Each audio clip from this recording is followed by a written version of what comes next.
Thank you. Touching song.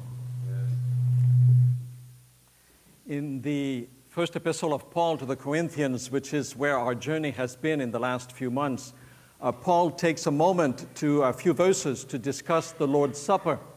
And just before he begins his talk about the Lord's Supper, he says this, "For I received from the Lord what I also passed on to you." So I received something, I passed on something to you. Isn't that how traditions are made? We kind of receive something and then we pass it on to the next generation or to the next group. That's what we do in our families. We've got little family traditions. This is what we do in our schools. Every school, every high school, every college, university has particular traditions that they keep doing over and over, year after year. Our countries, our cities have the same thing. Our cultures have traditions. Well, let me tell you my story and my tradition when it comes to Easter. I was not raised a Seventh-day Adventist. I was raised in a Catholic context in Quebec City. And around the age of 16, 17, I began to watch the It Is Written program. It's a TV program that Adventists have had for decades. And I began to watch that, got quite keen about it, loved it, watched it as regularly as I could as a teenager. And then not like all teenagers don't do that, at least not in my days. I got the courage one day just to write a little note to the TV program to ask for a brochure. And so I ended up on the mailing list of the It Is Written show in Canada.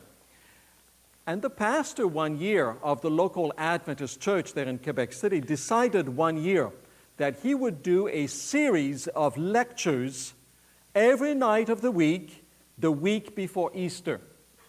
Now that was pretty wise, because in a Catholic context, if there is 1 week of the year where Catholics are more attuned to spiritual things, it is the week before Easter. It's the Holy Week, we call it.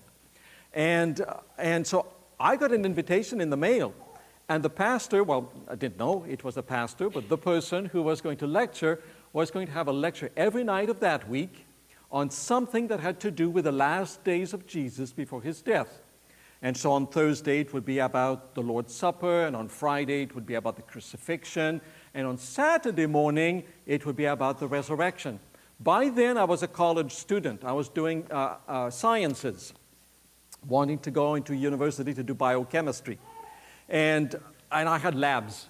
I had labs to work on. I had a lot of study to do. This is the beginning of April. The semester is ending. We're way past half of the semester, so there are plenty of things to do. I could not go to any of these evening meetings. Just you can't do that. And so I planned to go to the last one on Saturday morning, which was going to be about the resurrection. You see, for Catholics, and we here in Berrien Springs are a little bit more attuned to how Catholics do Easter because of Notre Dame being so close and all of their activities.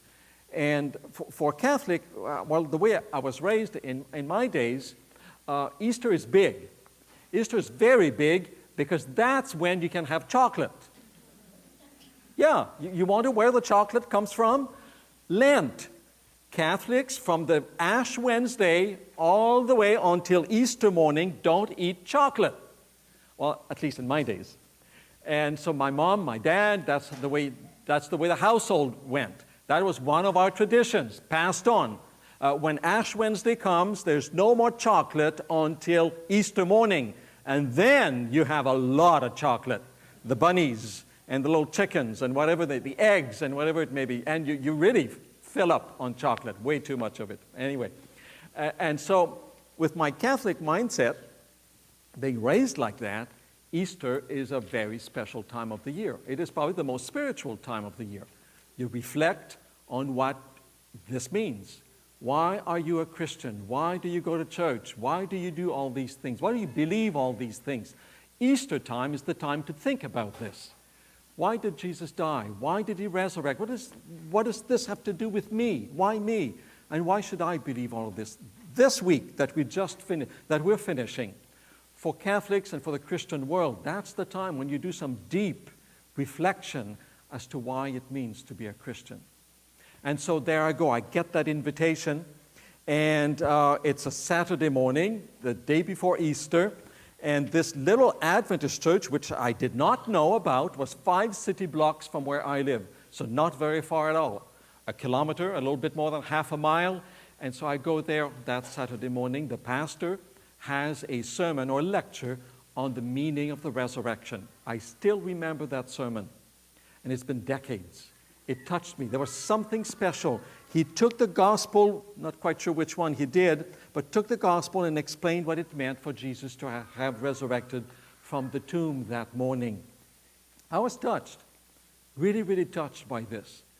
And to me, Easter is not only something that goes way back as a kid, but it is my first connection with the Adventist church, is in the context of Easter. I sat in the back pew of that little church, my jeans on, plaid shirt, long hair, it's the 70s, and I sit there in the back pew and I just watch these people. I really love the lecture on the resurrection of Jesus, but there's something that was really weird. These people do communion in a very weird way. They do foot washing. Where do they get that from?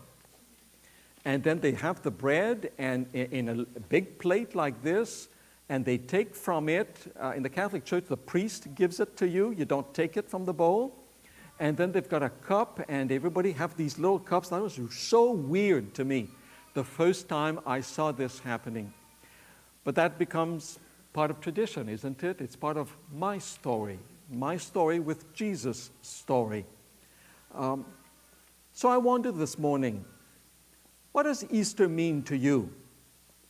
Where do you connect with this story, Jesus' story? You've had Easter, or Easter's tomorrow. This is the weekend. We've had our celebration here this morning, trying to focus on Easter, on the Lord's Supper, the resurrection of Jesus. But honestly, what does it mean to you? How do you connect with this Jesus? May this service this morning help you to really understand that a little better and to reconnect and to share with others what it means that Jesus died but also is living today for you. Amen. So as we journey through this story that Jesus has invited us to be part of, we've come and we've experienced the power of the cross. We have knelt today at the foot of the cross with tears streaming down our faces as we think about what Jesus has done for us. But now we move from the cross to that moment that puts a smile on our face and changes everything in our perspective. And so Matthew chronicles for us that Jesus didn't stay there in that tomb. Now after the Sabbath, as the first day of the week began to dawn, Mary Magdalene and the other Mary came to see the tomb. And behold, there was a great earthquake, for an angel of the Lord descended from heaven and came and rolled back the stone from the door and sat on it.